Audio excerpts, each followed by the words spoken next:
حضرت اللہ ذوالجلال نے پچھلی اقوام جو گزری، یہودی، نصرانی، ہفتے کے دنوں میں سے ان کو مخصوص دن دیے۔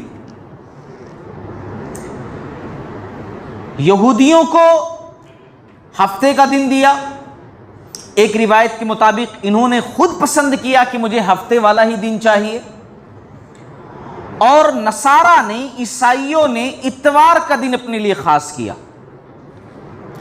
یہ مخصوص ان کی عبادت کے دن ہیں، پچھلی اقوام کے، ہفتہ اور اتوار۔ اللہ تبارک و تعالی نے ہفتے میں ہمیں بھی ایک خاص دن دیا، جس دن کو سید الایام کہا جاتا ہے، اور وہ دن جمعہ کا دن ہے۔ یہ دن مسلمانوں کی اجتماعیت کا دن ہے، یہ دن ہماری اجتماعیت کے ساتھ ایک مخصوص عبادت کے ادا کرنے کا دن ہے، اور یہ دن اتنا خاص ہے کہ پیارے نبی صلی اللہ علیہ وسلم بھی اس دن خاص اہتمام فرماتے تھے۔ ویسے تو آپ صلی اللہ علیہ وسلم کی زندگی بڑی سادگی میں گزری ہے، کپڑے ایسے تھے کہ پیوند لگے رہتے تھے، اپنے ہاتھوں سے لگا لیا کرتے تھے، مگر ایک جوڑا ایسا تھا جو دو موقعوں کے لیے سنبھال کر رکھتے تھے آپ صلی اللہ علیہ وسلم، ایک جوڑا۔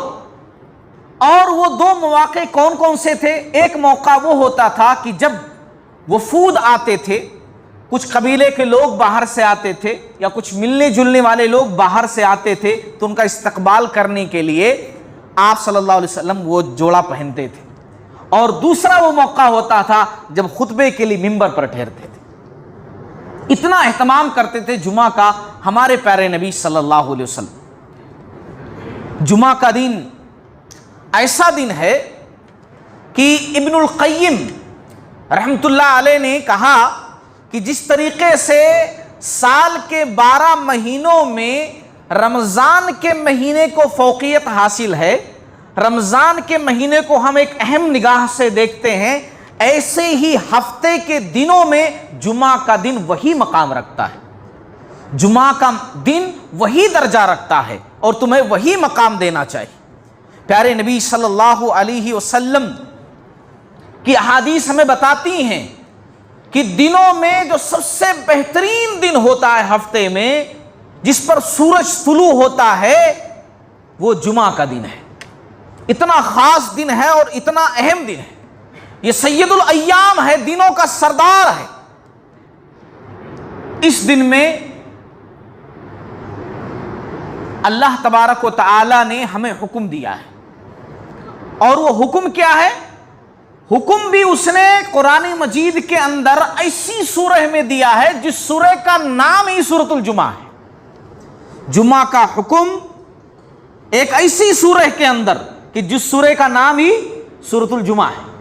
اللہ تعالیٰ نے کہا، اور اسی آیت سے میں نے اپنے خطبے کی شروعات کی ہے، اللہ نے ایمان والوں کو مخاطب کیا، یا ایھا الذین آمنوا، اے وہ لوگو جو ایمان لائے ہو، اذا نودی للصلاۃ من یوم الجمعہ، کہ جب تمہیں جمعہ کے لیے آواز دی جائے، یعنی جمعہ کا جب وقت ہو جائے، جمعہ کا جب ٹائم ہو جائے، فاسعوا الی ذکر اللہ، تو اللہ کے ذکر کے لیے جلدی کرو۔ سعی کا مطلب دوڑنا ہوتا ہے، لیکن یہاں مراد جلدی کرنے کے معنی میں ہے، کیونکہ نماز کے لیے دوڑ کر آنا ممنوع ہے، منع کیا گیا ہے۔ جلدی کرو، نماز کے لیے جلدی کرو، جمعہ کے اہتمام کے لیے جلدی کرو۔ یہاں صلاح کا ذکر نہیں ہے، ذکر اللہ، اللہ کے ذکر کے لیے جلدی کرو۔ وذروا البیع، اور خرید و فروخت کو، کاروبار کو بند کر دو۔ ہاں، یہ بہت پوائنٹ والا نقطہ ہے، وذروا البیع، خرید و فروخت بند۔ اسی لیے مفسرین نے اس کی تفسیر میں بات لکھی ہے، ابن کثیر رحمت اللہ علیہ نے بھی بعض اقوال کے ساتھ اس بات کا تذکرہ کیا ہے کہ کہ جو جمعہ کا ٹائم ہوتا ہے، جب جمعہ کا وقت ہو جاتا ہے اور اگر کوئی شخص اس وقت میں کاروبار کرتا ہے تو وہ کاروبار حرام ہے. اس سے جو کماتا ہے اور اپنے گھر والوں کو کھلاتا ہے وہ حرام کھلا رہا ہے. ہمیں یاد ہونا چاہیے پچھلی شریعت میں بنو اسرائیل میں ایک بستی تھی، مچھوارے تھے، مچھلیاں پکڑنے والے لوگ. اللہ تبارک و تعالی نے ان کے اوپر حرام قرار دیا تھا کہ دیکھو ہفتے کے دن تمہیں شکار نہیں کرنا ہے، ہفتے کے دن تم مچھلی نہیں پکڑ سکتے ہو. مچھلی کھانا حالانکہ حلال، اور ان کی عبادت کا خاص دن اللہ رب العالمین نے سخت قانون کہا دیکھو تم ہفتے والے دن مچھلی نہیں پکڑ سکتے، سنیچر کے دن تم شکار نہیں کر سکتے، باقی دن تم شکار کرو، تمہاری روزی روٹی ہے، تمہارا کاروبار ہے، لیکن ہفتے والے دن صرف عبادت ہونی چاہیے اور مچھلی پکڑنا کاروبار کرنا بالکل بھی نہیں. اللہ تعالیٰ کا کرم ہے ہمارے ساتھ، اللہ کا رحم ہے ہمارے ساتھ. ہمارے دین کے اندر آسانی ہے، شریعت محمدیہ کے اندر سہولت ہے کہ اللہ تبارک و تعالیٰ نے یہ نہیں کہا کہ جمعہ کے دن بالکل کاروبار بند صرف اللہ تعالیٰ کے لیے خاص، بلکہ کہا اللہ رب العالمین نے کہ جب جمعہ کا وقت ہو فَسَعُوا إِلَىٰ ذِكْرِ اللَّهِ، تب اللہ کے ذکر کی طرف نکلو، اس میں کوتاہی نہ ہونے پائے، اس میں سستی نہ ہونے پائے. وَذَرُوا الْبَيْعَ، اور پھر جب جمعہ کا وقت ہو جاتا ہے تو پھر اس وقت کاروبار حرام تمہارے لیے، اس وقت کاروبار تم کو چھوڑ دینا ہے، کاروبار تم کو بالکل بھی نہیں کرنا. ہاں پھر جب تم خطبہ سن لو، نماز پڑھ لو، پھر اس کے بعد کیا کرو؟ فَإِذَا قُضِيَتِ الصَّلَاةُ، نماز وغیرہ ختم ہو جائے، فَانْتَشِرُوا فِي الْأَرْضِ، زمین میں پھیل جاؤ، وَابْتَغُوا مِنْ فَضْلِ اللَّهِ، اللہ کی روزی تلاش کرو، اللہ کا رزق تلاش کرو. یعنی جمعہ کا وقت ہونے سے پہلے کاروبار کر سکتے ہو، جمعہ کا ٹائم ختم ہونے کے بعد پھر اس کے بعد پھر تم کاروبار کر سکتے ہو. لیکن جو ٹائم ہے، جو وقت ہے جمعہ کا، اس وقت اگر تم اذان ہو جائے، خطبہ شروع ہو جائے اور بیٹھ کر گراہت میں لگے ہو کہ ابھی تو بہت ٹائم ہے، ابھی 30 منٹ کے بعد نماز شروع ہوگی، 35 منٹ کے بعد نماز شروع ہوگی، 40 منٹ کے بعد نماز شروع ہوگی، تو پھر وہ جو ہے گرچہ آپ حلال چیز بیچ رہے ہو، حلال پیسے کی ہے، حلال دکان ہے، مگر چونکہ ایک ایسے وقت میں کاروبار کر رہے ہو کہ جس وقت میں رب العالمین نے منع کیا ہے، اس لیے کاروبار حرام ہو جائے گا، اس لیے کاروبار حرام ہو جائے گا. ہاں اچھا، جمعہ کا دن اتنا خاص ہے کہ اس دن میں بہت ساری باتیں ہوئی اور احادیث کے اندر ذکر کی گئی کہ جیسے جمعہ کا دن اتنا اہم ہے، اتنا خاص ہے جمعہ کا دن کہ اسی دن آدم علیہ السلام کو پیدا کیا گیا، آدم علیہ السلام کو اسی دن جنت میں داخل کیا گیا، اسی دن جنت کے اندر جنت سے نکالا گیا، اور اسی دن قیامت قائم ہوگی. اسرافیل علیہ السلام جو سور میں پھونکیں گے وہ جمعہ کے دن ہی پھونکیں گے، اسی دن ہی. اور ہاں ایک چیز اور بھی میں ذکر کر دوں، مسند احمد وغیرہ کی حدیث ہے، اللہ کے نبی صلی اللہ علیہ وسلم نے فرمایا کہ اگر کوئی شخص جمعہ کے دن یا جمعہ کی رات میں انتقال کر جاتا ہے، مفہوم اس کا یہ ہے کہ وہ موحد ہے، توحید پرست ہے، اللہ اس کے رسول کی باتوں کا ماننے والا ہے، بہت زیادہ زندگی میں گڑبڑ نہیں کیا ہے، جمعہ کے دن اس کا انتقال ہو گیا یا جمعہ کی رات اس کا انتقال ہو گیا تو اللہ تعالیٰ اپنی رحمت سے اس کو عذاب قبر سے محفوظ فرما لے گا. یہ جمعہ کی اہمیت ہے. ہاں اور سن لو، اگر دنیا کے اندر جمعہ کا بہترین اہتمام کرتے ہیں، اور جمعہ کا بہترین اہتمام کا مطلب کیا کہ جمعہ کا خطبہ شروع سے سنتے ہیں. عام طور سے ہم جمعہ کا مطلب کیا سمجھتے ہیں؟ 2 رکعت آ کر نماز پڑھ لینا، جمعہ ہو گئی، جمعہ کی نماز بس 2 رکعت. جمعہ کی اہمیت اس لیے ہے کیونکہ جمعہ کے دن باقاعدہ خطبہ کہا جاتا ہے، وعظ و نصیحت کی جاتی ہے، اس لیے جمعہ بہت خاص دن ہے. وعظ و نصیحت، ہاں یہ وعظ و نصیحت ہے. اور ایک بات اچھی طریقے سے جان لیجئے کہ اتنی عظیم چیز ہے جمعہ ہمارے لیے، اتنا بہترین عمل ہے اور اللہ تعالیٰ کا اتنا بہترین انعام ہے. پچھلی قوموں کو اللہ تعالیٰ نے اس طرح نہیں بتایا جس طریقے سے ہم لوگوں کو بتایا کہ جمعہ کتنا خاص ہے. اور ایک سسٹم دیا رب العالمین نے ہمارے نبی کے ذریعے سے کہ جمعہ کے دن خطبہ ہو، ہر جمعہ کو خطبہ ہو، لوگوں کو وعظ و نصیحت کی جائے، لوگوں کو سمجھایا جائے. یہ اتنی عظیم چیز ہے کہ جتنا شکر مناؤ اتنا کم ہے. کتنے سارے لوگ یہیں بیٹھے ہوں گے، باہر کو تو چھوڑیے، یہیں بیٹھے ہوں گے کہ جن کو اگر علم حاصل ہوا ہے، جن کو اسلام کی جانکاری ہوئی ہے تو خطبات جمعہ سے. ہاں، خطبات جمعہ سے. کتنے سارے لوگ ایسے ہیں کہ جب مسجد کے اندر آتے ہیں تو ان کے دلوں کی کیفیت الگ ہوتی ہے، لیکن خطبہ سن کر کے جاتے ہیں تو ان کے دلوں کی کیفیت الگ ہوتی ہے. یہ تجدید ایمان کا دن ہے، ایمان نیا ہو جاتا ہے. اور اسی لیے اللہ تبارک و تعالیٰ نے یہ دن دیا ہے کہ ایک انسان ہے، ظاہر سی بات ہے بشری تقاضے لگے ہوئے ہیں، انسان ہے بھول جاتا ہے، شیطان کے وسوسے میں آتا رہتا ہے. اللہ رب العالمین نے ایسا سسٹم دیا کہ ہفتے بھر میں اگر دل کو زنگ لگ جائے تو پھر آؤ، قرآن و حدیث کی بات سنو اور دل کے زنگ کو دور کرو اور پھر سے اپنے ایمان کو تازہ کر لو، اپنے آپ کو منور کر لو. تو اللہ کا شکر مناؤ کہ اللہ نے ایک بہترین نظام ہم کو دیا. یہ کوئی معمولی چیز نہیں ہے. اور ہاں، اس چیز کو مستشرق بھی سمجھتے ہیں، غیر مسلم بھی سمجھتے ہیں. ایک مرتبہ ایک بہت بہترین عالم ہے، ان کی میں لیکچر سن رہا تھا، انہوں نے ذکر کیا اس لیکچر کے اندر کہ ایک عیسائی رائٹر کہتا ہے، عیسائی ہے، کرسچن ہے، وہ کہتا ہے کہ جب تک مسلمانوں کے اندر خطبات جمعہ کا سسٹم موجود ہے تب تک ان کو مکمل طور سے اسلام سے کوئی نہیں ہٹا سکتا ہے. اللہ اور قرآن سے، رسول سے دور کوئی نہیں کر سکتا، دنیا کی کوئی طاقت نہیں کر سکتی جب تک خطبات جمعہ کا اہتمام ان کے اندر ہوتا رہے گا. تو یہ تجدید ایمان ہمارا ہوتا ہے ہر جمعہ کو. اس کی اہمیت کو سمجھو. تو تذکرہ میں کیا کرنے جا رہا تھا؟ تذکرہ یہ کرنے جا رہا تھا کہ ہمارے بہت سارے بھائی ایسے ہیں کہ جو ٹائم ہو گیا مگر پھر بھی کاروبار بند نہیں کرتے. اچھا، مسلم بچہ اس کو دکان میں بٹھا دیتے ہیں، بھائی تو بیٹھ جا، میں جا کر کے نماز پڑھ کر کے آؤں گا، پھر تو دوسری جگہ جا کر نماز پڑھ لے. انہوں بھی کیا کرتے ہیں، وہ 2 رکعت کے چکر میں صرف رہتے ہیں، اس کو بھی صرف 2 رکعت کے چکر میں پڑھاتے ہیں، بس نماز پڑھنا وہ 2 رکعت. ایسا پڑھ کر کیا فائدہ؟ جمعہ کا مطلب پھر کیا رہ گیا؟ ہمارے نبی اتنا اہتمام کر رہے ہیں اور ہم ان کی امت ہو کر کے جمعہ کے دن کیسا ہم حرکتیں کر رہے ہیں. ابھی آداب پر بعد میں آتا ہوں.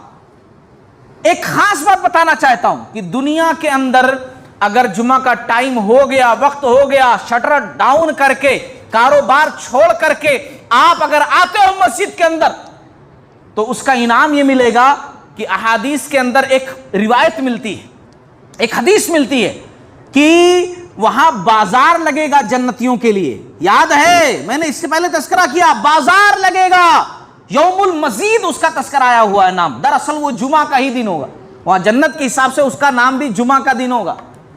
جو بازار وہاں جنتیوں کو بھیجا جائے گا اور وہ لوگ جا کر کے وہاں موج مستی کریں گے، فل مزے لیں گے. تو یہاں اگر اللہ تعالیٰ کی بات مانتے ہو اور نماز جمعہ کے وقت، خطبات کے وقت اپنی دکان بند کر کے مساجد کا رخ کرتے ہو تو پھر اللہ رب العالمین وہ مارکیٹ میں بھیجے گا.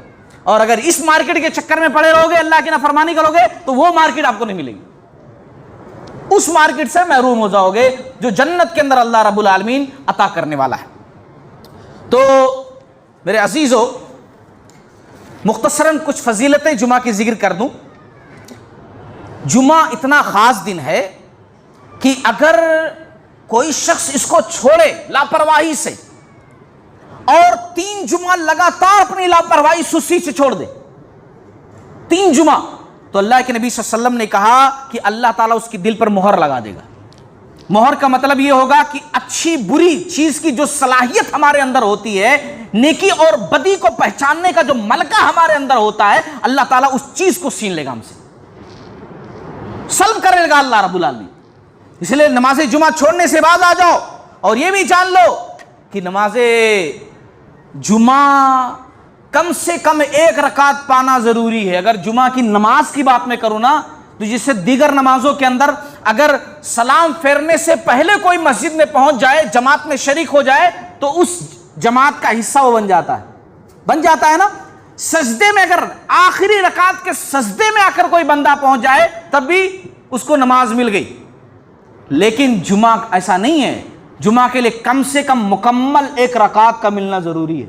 اگر 1 رکعت نہیں مل سکی، سجدے میں آ کر پہنچا دوسری رکعت کے، یا پھر آ کر کے تشہد میں پہنچا دوسری رکعت کے، تو پھر نماز جمعہ اس کو نہیں، اس کو ظہر کی نماز پڑھنی. ہاں، جمعہ اتنا خاص دن ہے، معمولی مت سمجھو جمعہ کے دن کو. اور جمعہ کے دن سورۃ الکہف کی تلاوت جو شخص کر لے، الحمدللہ، نبی رحمت صلی اللہ علیہ وسلم نے کیا فرمایا؟ صحیح جامع کی حدیث ہے کہ جس شخص نے جمعہ کی رات سورۃ الکہف کی تلاوت کی تو اس کے سامنے، اس کے اور خانہ کعبہ کے درمیانی مسافت کے برابر نور آ جاتا ہے، روشنی آ جاتی، اس کو دکھائی نہیں دیتا مگر اس کے عمل میں وہ چیز شامل ہو جاتی. اسی طریقے سے اللہ کے نبی صلی اللہ علیہ وسلم نے ایک دوسری جو ہے روایت کے اندر کہا، دوسری حدیث ہے کہ اگر سورۃ الکہف پڑھ لیتا ہے تو اس جمعہ سے لے کر اگلے جمعہ تک اس کے لیے نور ہی نور ہوتا ہے، اللہ تعالیٰ کی رحمت اس کے ساتھ ہوتی. اتنا بڑا عمل ہے سورۃ الکہف کی تلاوت. 15ویں پارے میں ہے نا، ہمیں پڑھنا چاہیے. سورۃ الکہف چھوٹی سی سورہ ہے، اور جمعہ کے دن ایک اور خاص کام کرنا چاہیے، کثرت سے درود پڑھنا چاہیے. ہم لوگ جو ہے نہیں پڑھتے ہیں درود شریف، جو ہے نہیں پڑھتے ہیں، وہ جمعہ کے دن جا کر کے قبروں پر پڑھ دیتے ہیں اپنے والدین کے لیے. ذرا سوچو، درود شریف کس کے لیے ہے؟ رسول اللہ صلی اللہ علیہ وسلم کے لیے، اور ہم جا کر اپنے والدین کے لیے پڑھ دیتے ہیں. حالانکہ ہم سب جانتے ہیں کہ درود کس کے لیے پڑھنا ہے؟ رسول اللہ صلی اللہ علیہ وسلم کے لیے. ہم سب جانتے ہیں، مگر جا کر کے والدین کی قبر پر درود شریف پڑھ کر کے آتے ہیں. ان کے واسطے الگ سے دعا کرو کہ اللہ تعالیٰ ان کو معاف کر دے، ان کو بخش دے. کچھ نہیں یاد ہے، نماز جنازہ کی دعا پڑھ لو. کچھ نہیں یاد ہے، اپنے فیلنگز جو ہے اللہ تعالیٰ سے دعا کرو کہ اللہ تعالیٰ ان کو بخش دے، معاف کر دے، ان کی قبر کو روشنی سے بھر دے. اس قسم کی دعائیں کرو. درود شریف رسول اللہ صلی اللہ علیہ وسلم کے لیے ہے نا، رسول اللہ صلی اللہ علیہ وسلم کے لیے درود شریف. اور کون سا درود شریف؟ جو ثابت ہو، صحیح ہو، سنت سے ثابت درود شریف جو نماز میں پڑھتے ہیں، یا دیگر جو درود شریف جو ثابت ہے سنت سے، وہ والے. ہاں، یہ نہیں کہ نظم کی شکل میں کھڑے ہو جاؤ جمعہ کے دن، جیسے کہ بہت سارے ہمارے مسلمان بھائی کرتے ہیں، یا نبی سلام علیکہ، یا رسول سلام علیکہ، اسٹارٹ کر دو. بولو درود شریف پڑھنا بہت فضیلت ہے، درود و سلام ہم پڑھ رہے ہیں. نہیں، یہ تو آپ نے بنایا ہے. رسول اللہ صلی اللہ علیہ وسلم نے درود شریف جو بتایا ہے وہ پڑھنے سے ثواب ملے گا. پیارے نبی صلی اللہ علیہ وسلم نے فرمایا، کہا کہ دیکھو، اگر کوئی شخص مجھ پر درود پڑھتا ہے، ہر جمعہ کو پڑھے، جو شخص مجھ پر جتنا زیادہ درود بھیجے گا وہ شخص میرے اتنے زیادہ قریب ہوگا. ہاں، قیامت کے دن میرے قریب اتنا زیادہ ہوگا جو دنیا کے اندر سب سے زیادہ درود پڑھ کر کے آیا ہو. اللہ کے نبی صلی اللہ علیہ وسلم نے کہا، اگر 1 مرتبہ درود پڑھتے ہو تو اللہ رب العالمین کی طرف سے 10 رحمتیں نازل ہوتی ہیں تمہارے اوپر. 10 رحمتیں نازل ہوتی، 10 رحمتیں نازل ہوتی. اور یہاں ایک عقیدہ بتا دوں، صحابہ کرام نے پوچھا، ابو داؤد کی حدیث ہے، یا رسول اللہ صلی اللہ علیہ وسلم، آپ نے کہا کہ آپ کو درود پہنچا دیا جائے گا، تو آپ تو انتقال آپ کا جب ہو جائے گا، آپ قبر میں ہوں گے، تو ظاہر سی بات ہے آدمی جب قبر میں جاتا ہے تو ختم ہو جاتا ہے، بوسیدہ ہو جاتا ہے، آپ کو درود کیسے پہنچا دیا جائے گا؟ یہ مطلب سمجھ میں نہیں آیا. رسول اللہ صلی اللہ علیہ وسلم نے فرمایا، بے شک اللہ نے زمین پر یہ بات حرام کر دی ہے کہ وہ انبیاء کے جسموں کو کھائے. زمین پر یہ بات حرام کر دی ہے اللہ رب العالمین نے کہ انبیاء کے جسموں کو کھائے. انبیاء کے جسموں کو یہ مٹی نہیں کھا سکتی ہے. ہاں، تو درود بھیجو، درود پہنچا دیا جاتا ہے، پہنچا دیا جاتا ہے اور پہنچ رہا ہے ڈائریکٹلی. اس میں فرق، اللہ تعالیٰ پہنچا دیتا ہے. ہمارا عقیدہ یہی ہونا چاہیے. ہمارا عقیدہ یہ نہیں ہونا چاہیے کہ ہم بول رہے ہیں رسول اللہ صلی اللہ علیہ وسلم سن رہے ہیں. نہیں، ہمارا درود پہنچا دیا جاتا ہے اللہ رب العالمین کے نظام اور اس کے سسٹم کے ذریعے سے. اب چلیے تھوڑا سا آداب جان لیتے ہیں. جمعہ کا ادب کیا ہے؟ جب اتنا عظیم دن ہے، اتنا گریٹ، اتنا زبردست، صحابہ اتنا اہتمام کرتے تھے، نبی اہتمام کرتے تھے، سید الایام ہے، تو اس کا اہتمام کیسے ہونا چاہیے؟ اہتمام یہ ہونا چاہیے کہ جمعہ کے دن غسل ضرور کیجیے، اور وہ بھی جنابت کی طرح غسل کیجیے تو اور اچھی بات ہے. جمعہ کے دن غسل کرنا مستحب ہے، ایک ایسا عمل ہے کہ آپ کے غسل کرنے پر ثواب ملے گا.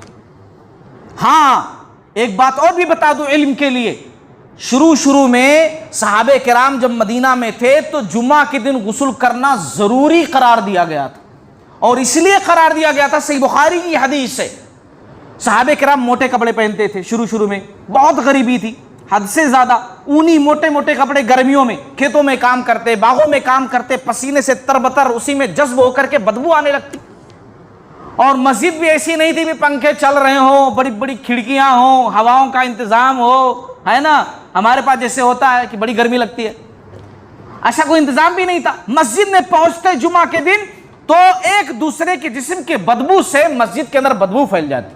رسول اللہ صلی اللہ علیہ وسلم نے جب یہ عالم دیکھا، یہ حالت دیکھی، تو کہا دیکھو جمعہ کے دن غسل کرنا تم سب پر واجب ہے، ضروری ہے، جمعہ کے دن غسل کر کے آؤ۔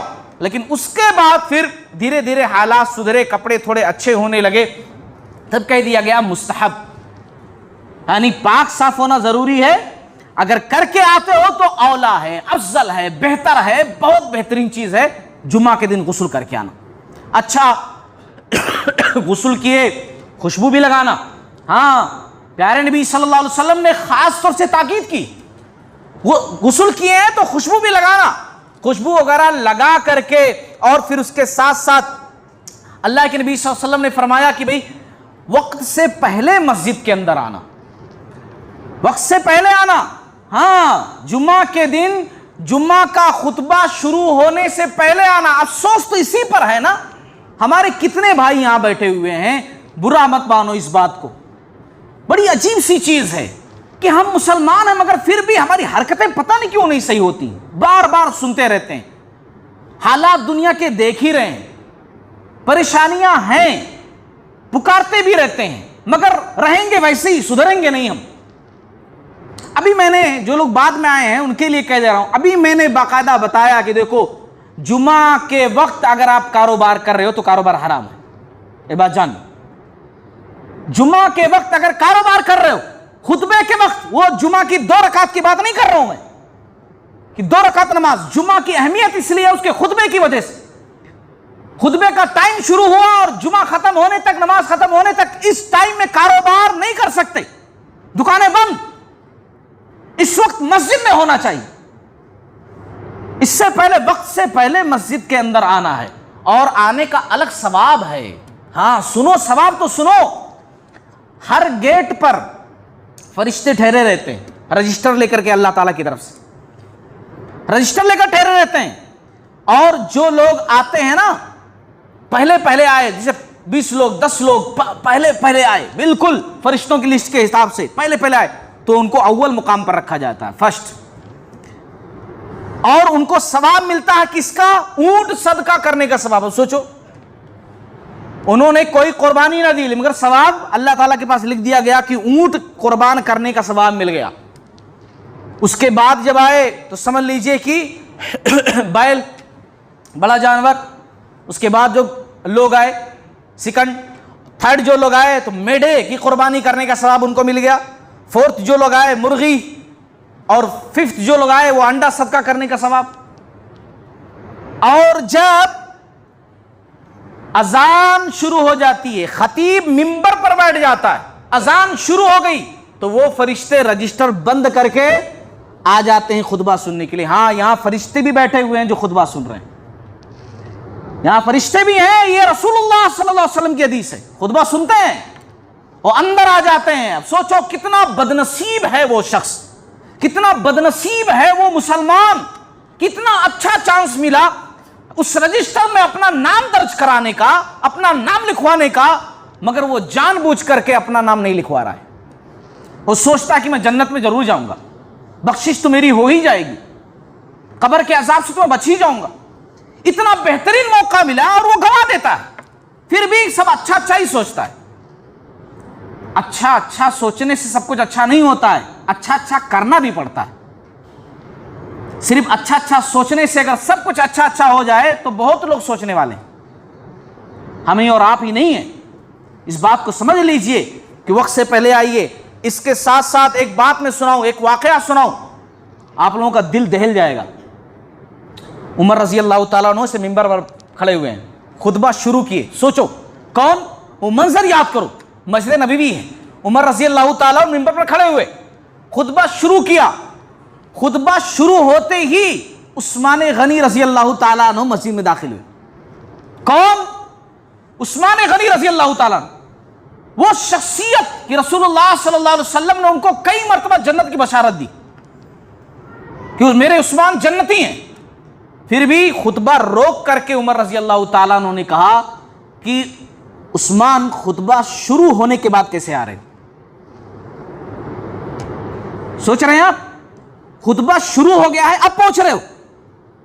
یعنی صحابہ کرام کے پاس یہ تصور ہی نہیں تھا کہ عام فہم ہر شخص اس طرح سوچ لے کہ 2 رکعت مجھے نماز پڑھنی ہے، جس طرح ہمارے پاس ہوتا ہے کہ بس بھئی خطبہ کیا ضروری ہے، بس لاسٹ میں وہ جو دعا کے وقت پہنچ جاؤں گا 2 رکعت نماز پڑھ کر کے اس کے بعد دعا اچھا مانگ کر کے جسم پر پھیر کر کے چلاؤں گا، ہو گئی جمعہ. ان کے پاس یہ تصور ہی نہیں تھا. عثمان رضی اللہ تعالیٰ نے بتایا کہ ایک مجبوری میری آ گئی تھی جس کی وجہ سے میں لیٹ ہو گیا ہے نا، بتایا اپنی عذر بیان کیا، اور واقعی میں ان کا عذر اس لائق تھا، تھوڑا سا لیٹ ہوئے تھے، خطبہ یا شروع کر دیے تھے. سوچئے وہ ہمارے پاس جو لاسٹ میں لوگ آتے ہیں ان کو کیا کہیں؟ ابھی اگر کچھ کہیں تو بولیں گے آپ کا کام ہے خطبہ کہنا، آپ اپنا کام کیجئے، ہمیں بہت سارے کام رہتے ہیں. ہاں اسلام کا نظریہ تو سوچئے. ہم مسلمان ہیں جناب، ہم مسلمان ہیں میرے بھائی. میری ذمہ داری آپ لوگوں کو صحیح بات بتانا، حق بات بتانا، اور ہم تمام کی، میری بھی ہم تمام کی ذمہ داری ہے اس حق بات پر عمل کرنا. جمعہ اسی لیے تو دیا ہے اللہ تعالیٰ نے کہ ہر ہفتے ہماری اصلاح ہو، ہر ہفتے ہمارا ایمان تازہ ہو، ہر ہفتے اپنی غلطیوں کی اصلاح کریں، اپنی برائیوں کو دور کریں. اسی لیے تو جمعہ دیا گیا ہے. مگر کتنے جمعہ آتے ہیں گزر جاتے ہیں، کوئی فرق نہیں پڑتا ہمارے اوپر. اچھا اب ایک بندہ جو ہے گھر سے نکلا، الحمدللہ پہلے وقت پر آیا، الحمدللہ خوشبو وغیرہ کا استعمال کر کے آیا، اچھے طریقے سے آیا، تو ایک اور بات ہے کہ گردنیں فلانگ کر کے نہیں آنا چاہیے. ہاں بہت بری چیز ہے، ہر مسجد میں اکثر ایسا دیکھنے کو ملتا ہے. اور اس کی وجہ کہیں نہ کہیں پہلے آنے والے لوگ بھی ہوتے ہیں کہ پہلے آتے ہیں مگر بیٹھ جاتے ہیں پیچھے. پہلے جو لوگ آئیں پہلی صف کے اندر بیٹھیں، اس کے بعد جو آئیں اس کے بعد صف میں بیٹھیں، جگہ خالی نہ چھوڑیں. وہ پیچھے آنے والے لوگ دیکھتے ہیں وہ دوسری صف میں جگہ خالی بیٹھی ہوئی ہے اور لوگوں کو پھلانگتے وہاں تک پہنچتے ہیں. رسول اللہ صلی اللہ علیہ وسلم نے فرمایا، کیا فرمایا آپ صلی اللہ علیہ وسلم نے کہ دیکھو جو شخص اچھی طریقے سے غسل کرے، خوشبو کا استعمال کرے، مسجد پر وقت سے پہلے پہنچے، فرشتوں کے رجسٹر میں اپنا نام لکھوائے اور لوگوں کی گردنوں کو نہ پھلانگے، کوئی غلط حرکت نہ کرے، خطبہ سنتے ہوئے اور اچھے طریقے سے دھیان لگا کر کے، منڈی نیچے کر کے نہیں، سو کر کے نہیں، ٹیکا لگا کر کے نہیں، اچھے طریقے سے خطبہ سنیں، تو پھر اللہ تعالیٰ اس جمعہ سے لے کر اگلے جمعہ تک اس کے گناہوں کو معاف فرما دیتا ہے. ایک حدیث کے اندر کہا کہ مزید 3 دن اور 3 دن اور، یعنی 10 دن پورا پیکج کر دیا جاتا ہے، مکمل کر دیا جاتا ہے. کتنا عظیم کام ہے. اگر ہم چاہیں تو ہمارے چھوٹے موٹے گناہ تو جمعہ سے ہی معاف ہو جائیں گے. معاف ہو جائیں گے کہ نہیں معاف ہو جائیں گے؟ صرف جمعہ کے عمل سے اگر جمعہ کو صحیح طریقے سے فالو کریں تو چھوٹے صغیرہ گناہ تو ویسے ہی معاف ہو جائیں گے. صرف کبیرہ گناہ کے لیے توبہ و استغفار کی ضرورت ہے، بچنے کی ضرورت ہے. مگر نہیں، شیطان اس طریقے سے ہم کو جکڑے ہوئے ہے کہ ابھی ہم یہاں ہیں، سنتے ہیں، مانتے ہیں، لیکن اگلے جمعہ کو پھر ایسے ہی کریں گے، بیچ میں آئیں گے، لاسٹ میں آئیں گے. کیوں؟ کیونکہ ہوتا رہتا ہے نا. اور جمعہ تو خطیب کا کام ہے بولنا، ہمارا کام ہے لیٹ پہنچنا، چلتا رہتا ہے سب. میرے بھائیوں، میرے عزیزوں، سمجھو اس چیز کو.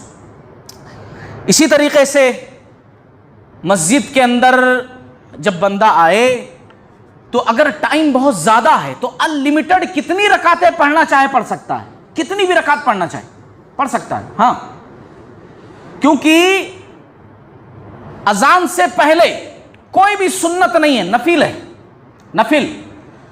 ہاں 2 رکعت تحیۃ المسجد جمعہ کے دن کمپلسری ہے، ضروری ہے. اب کوئی شخص آئے سورۃ الکہف نہیں پڑھا ہے تو 2 رکعت پہلے تحیۃ المسجد پڑھ لے، اس کے بعد بیٹھ کر سورۃ الکہف پڑھے، پھر خطیب جب خطبہ شروع کرے خطبہ سننے لگے. نہیں تو آدھا گھنٹہ سمے بھی ہے، 1 گھنٹہ سمے بھی تو 2 کر کے کتنی بھی رکعتیں پڑھے، اسی میں 2 رکعت فرسٹ تحیۃ المسجد پڑھ لے، ہے نا. اور پھر ایک بات اور بھی جان لیجیے، اگر خطبہ شروع ہو گیا ہے اور آپ اب پہنچے ہیں تب بھی آپ کو 2 رکعت تحیۃ المسجد پڑھنا ضروری ہے. ہاں، اس بات کا بہت سارے لوگ نہیں پڑھتے ہیں. 2 رکعت 2 رکعت پڑھنا ضروری ہے تحیۃ المسجد، بغیر پڑھے آپ بیٹھ نہیں سکتے ہو۔ اللہ کے نبی صلی اللہ علیہ وسلم کے ایک صحابی ہیں سلیق الغطفانی رضی اللہ تعالیٰ عنہ، وہ خطبہ شروع ہونے کے بعد آئے، آپ صلی اللہ علیہ وسلم خطبہ دے رہے تھے، کسی کام میں لگ گئے نہیں آ سکے، پورے لوگ بیٹھے ہوئے ہیں، وہ بیٹھ گئے آ کر کے خطبہ سننے کے لیے کہ نبی بول رہے ہیں میں سنوں۔ آپ صلی اللہ علیہ وسلم نے کہا کہ پہلے اٹھو 2 رکعت پڑھو اس کے بعد بیٹھو۔ اس حدیث سے پتہ چلا کہ ہمارے پاس جو مسجدوں کے اندر ٹائم دیا جاتا ہے سنت پڑھنے کے لیے کہ پہلے سن لو ہماری بات، بعد میں ہاں اب اتنا ٹائم دیا جا رہا ہے سنتیں سب لوگ پڑھ لو، غلط ہے، نبی کے طریقے کے خلاف۔ نبی کا طریقہ کیا ہے؟ اب بھی آئے نا بغیر پڑھے نہیں بیٹھ سکتے، پڑھو پہلے۔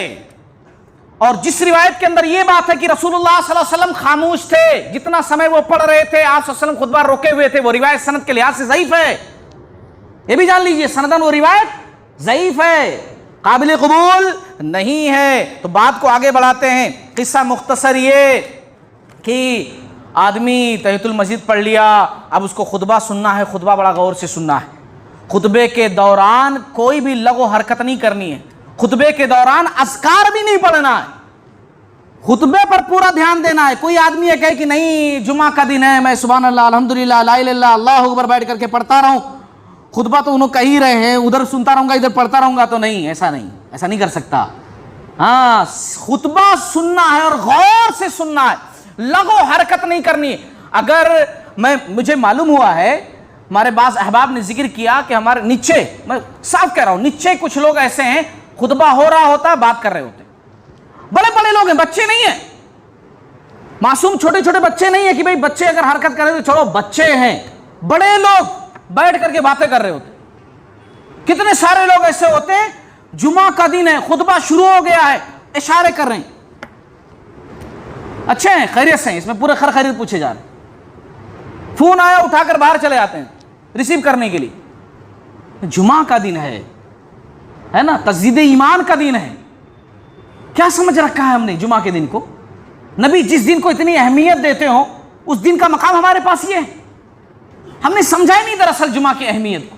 یہ سید الایام ہے، دنوں کا سردار ہے جمعہ کا دن، اللہ کی رحمت ہے ہمیں جو ملا ہے جمعہ کا دن، پچھلی امتوں کو نہیں دیا اللہ رب العالمین نے، نہیں بتایا اس کی اسپیشل کوالٹی کے بارے میں، ہمیں ملا ہے، ہم اس کی قدر نہیں کر رہے۔ میں ایک بات سناؤں آپ لوگوں کو، ایک مرتبہ 2 صحابی ہیں، ایک ہے ابی بن کعب رضی اللہ تعالیٰ عنہ اور ایک ہے ابو ذر رضی اللہ تعالیٰ عنہ۔ یہ روایت سن لیجئے، بڑی بہترین روایت ہے۔ اللہ کے نبی صلی اللہ علیہ وسلم ممبر پر ہیں، خطبہ دے رہے ہیں، اور خطبے میں آپ صلی اللہ علیہ وسلم نے سورۃ الملک پڑھی، سورۃ الملک 29ویں پارے کی پہلی سورہ سورۃ الملک پڑھی۔ اچھا ابو ذر رضی اللہ تعالیٰ عنہ ابی بن کعب پاس بیٹھے ہوئے، تو ابو ذر رضی اللہ تعالیٰ عنہ کہہ رہے ہیں کہ یہ سورہ تو میں نے پہلے نہیں سنی، یہ کب نازل ہوئی؟ تو ابی بن کعب جو ہے بالکل خاموش ہے، کیونکہ بول نہیں سکتے، کیونکہ اگر ہم کسی کو کہتے ہیں کوئی غلط کام کر رہا ہے اور اس کو ہم کہیں کہ اس کو خاموش رہے، چپ، تو ہم نے بھی لغو حرکت کی، اور جس نے لغو حرکت کی اس کا پورا جمعہ گیا، جمعہ کا ثواب گیا، شیطان چھین لے گیا سب کچھ اس سے، تو وہ خاموش رہے۔ یہ بار بار پوچھتے رہے یہ سورہ کب نازل ہوا ہے، یہ سورت کب نازل ہوئی؟ جب سب کچھ ختم ہو گیا تب جو ہے ابی بن کعب رضی اللہ تعالیٰ عنہ نے کہا کہ آج جمعہ سے تمہیں کچھ نہیں ملا؟ تو کہا ایسی میں نے کون سی غلطی کر دی، کون سی غلط بات کہہ دی؟ چلو رسول اللہ صلی اللہ علیہ وسلم کے پاس، کیونکہ صحابہ کے پاس وہی تھا، ہے نا، ہائی کورٹ یا سپریم کورٹ وہیں پہنچنا تھا۔ پہنچے اور بیان کیا رسول اللہ صلی اللہ علیہ وسلم ایسا ایسا واقعہ ہوا، یہ کہہ رہے ہیں ابی بن کعب ابو ذر رضی اللہ تعالیٰ عنہ کہنے لگے کہ مجھے کچھ نہیں ملا آج جمعہ سے۔ تو آپ صلی اللہ علیہ وسلم نے کہا کہ ہاں ابی بن کعب نے سچ کہا، آج تمہیں کچھ نہیں ملا۔ پوچھا کیا تھا انہوں نے؟ صرف اتنا کہ یہ سورت کب نازل ہوئی۔ اور ہم کیا کرتے ہیں؟ فون اٹھا کر سنتے ہیں، حال چال پوچھتے ہیں، باتیں کرتے ہیں، گفتگو کرتے ہیں، پھر بھی ہم جمعہ کی نماز پڑھنے کے لیے آئے۔ اللہ کے بندو سمجھو جس چیز کو جو میں بیان کرنا چاہ رہا ہوں۔ وقت ختم ہو چکا ہے، باتیں میری ختم ہو چکی۔ جمعہ کی نماز پڑھنے کے بعد جو سنت ہے، اگر ہم مسجد کے اندر پڑھیں تو 4 رکعت 2 کر کے پڑھنی چاہیے، 2 کر کے 4 رکعت پڑھنی چاہیے، اور اگر گھر جا کر کے پڑھ رہے ہیں تو صرف 2 رکعت کافی، ہے نا، یہ رسول اللہ صلی اللہ علیہ وسلم کی حدیث۔ اللہ تعالیٰ سے دعا کرتا ہوں کہ اللہ تعالیٰ ان تمام باتوں کا سب سے پہلے مجھے پھر آپ تمام لوگوں کو عمل کرنے والا بنائے۔ باری تعالیٰ توفیق دے کہ ہم جمعہ کی اہمیت کو سمجھیں، اور جمعہ کے وقت میں، اور جمعہ کا وقت مطلب یہ خطبے کا وقت لے کر کے، جمعہ کا وقت مطلب صرف 2 رکعت نماز نہیں، خطبے کا پورا ٹائم، یہ ٹائم کاروبار نہ کر کے مسجد میں ہم نظر آئیں۔ اللہ تعالیٰ اس کی توفیق دے، اس کا خاص طور سے اہتمام کریں، اپنے بچوں کے ذہنوں میں بھی اس بات کو ڈالیں کہ جمعہ کی ایک خاص وجہ، ایک خاص مقام، ایک خاص اہمیت ہے، اس بات کو ہم سمجھیں اور اپنے بچوں کو بھی اس چیز کو سمجھائیں۔